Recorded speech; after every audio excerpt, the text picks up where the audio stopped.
How's it going, everybody? Welcome back to Adam's Analysis, where we discuss all things basketball.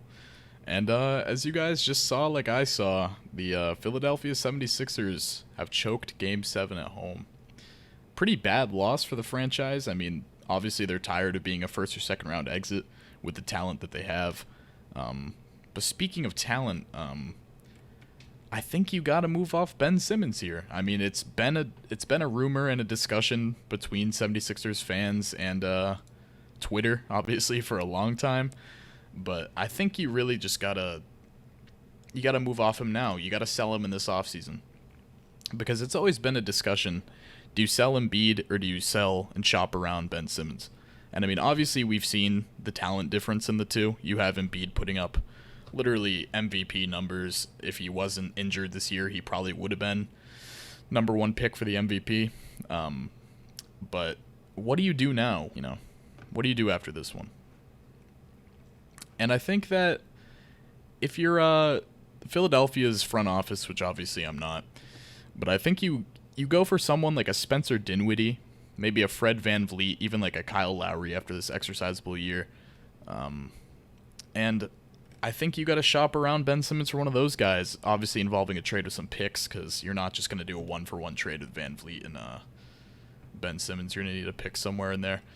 But, I mean, 5 points in 36 minutes.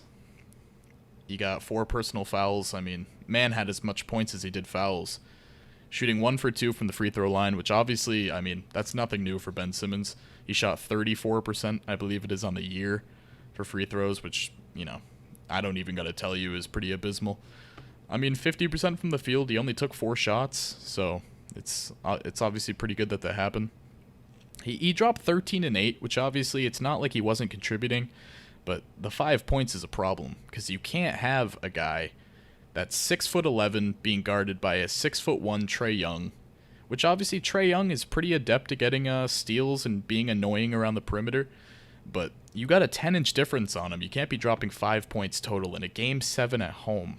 That's the issue with it. I would get if it was on the road. Maybe it was a Game 2, Game 3. But a Game 7 at home, that's pretty unacceptable. I'm sure Doc Rivers is rolling right now. He's probably looking at trade rumors with the front office immediately, looking at how they can shop him away. But if we go on Ben Simmons here, we can see during the regular season, 61% from the free throw line. Obviously, the postseason, it dipped down to that 34% I was mentioning earlier. 61% and 34%, both pretty atrocious. His career below 60% shooter from the stripe, which, being 6'11", it's nothing new in the NBA to not be a great free throw shooter. But if you're playing point guard for this team, you got to work on that, because if you're being slashed and hacked all the time, cutting through on your smaller matchups, obviously you're going to need to learn how to shoot from the stripe.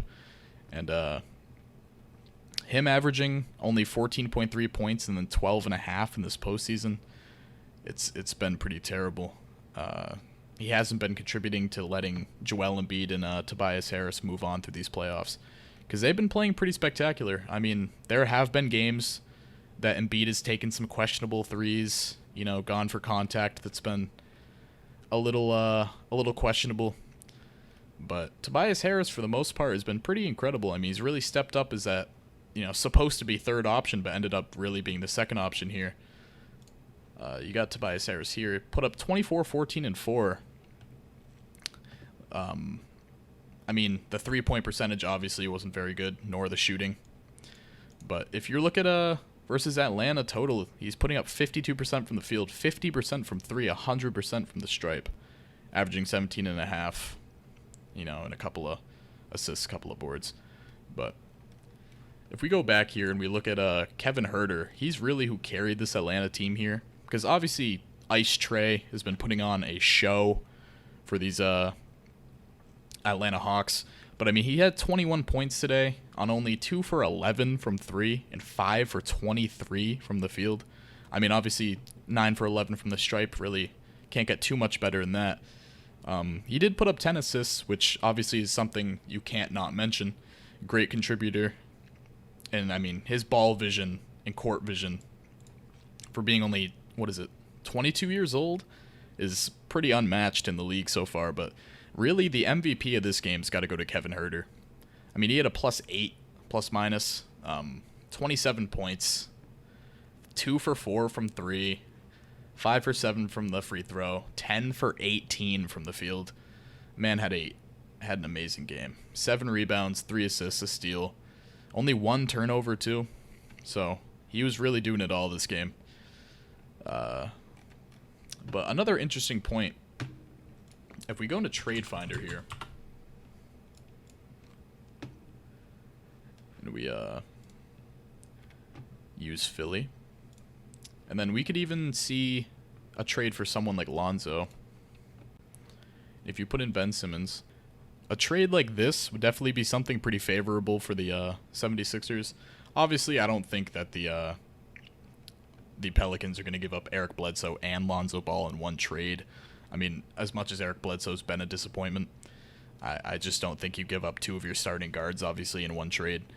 But that would be another big name for the Pelicans to add to their roster, because you have a Zion Williamson right now who's not exactly happy with the record nor the help he's having down in New Orleans. But I think a big 3 between Ingram, Zion, and Ben Simmons could actually be pretty lethal if you surround him with shooters, because obviously Ben Simmons isn't shooting anything.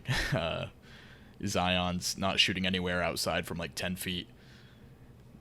Brandon Ingram, probably the best outside shot on that entire team.